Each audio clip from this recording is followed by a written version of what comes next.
बिस्मिल्लाहिर्रहमानिर्रहीम। अस्सलाम वालेकुम। सऊदी अरबिया से वक़ार ज़मान कैनी नाज़रीन आपसे मुखातिब हूँ।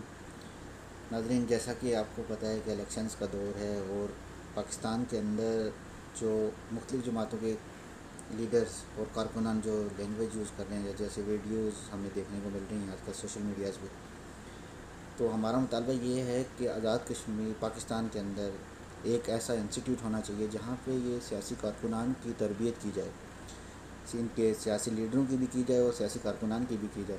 प्लस ये है कि बहुत सी चीज़ें ऐसी हमें देखने को मिलती हैं जो हम लोग, स्पेशली हम लोग जो ओवरसीज़ में रह रहे हैं, उनको ये बहुत सी ऐसी चीज़ें जो देखने को मिल रही हैं वो ऐसी हैं कि वो जो दूसरे कंट्रीज़ के लोग हैं वो इन चीज़ों को बहुत हाईली वो लोग ऑब्ज़र्व करते हैं। उसके बाद वो लोग हमें लाकर दिखाते हैं कि देखिए पाकिस्तान में क्या हो रहा है, पाकिस्तान में क्या नहीं हो रहा। अभी जैसे एक वीडियो मैंने देखी आज एक सोशल मीडिया पे, बल्कि कुछ लोगों ने भी दिखाई और पिक्चर्स भी ऐसी कि लोग एक गधे के ऊपर नवाज़ लिख के उसके ऊपर पत्थर बरसा रहे हैं और जूते बरसा रहे हैं।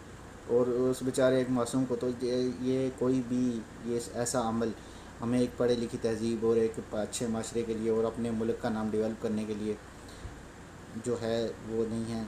तो ये जो है, इसलिए हमारी गुजारिश ये है कि पाकिस्तान के अंदर एक ऐसा सिस्टम ऑर्गेनाइज़ किया जाए, एक ऐसा इंस्टीट्यूट ऑर्गेनाइज़ किया जाए जिसके अंदर तमाम सरकारी सतह पे जो है एक इंस्टीट्यूट बनाया जाए जिसमें तमाम ऐसे सियासी कारकुनान लीडरों का जो उसमें एक तरबियती सेशन रखा जाए और ऐसा सर्टिफिकेट उनके लिए कागज़ नामजदगी के दौरान एक ऐसा सर्टिफिकेट जिसको लाजम करार दिया जाए कि उनने ऑलरेडी तरबियत हासिल की है।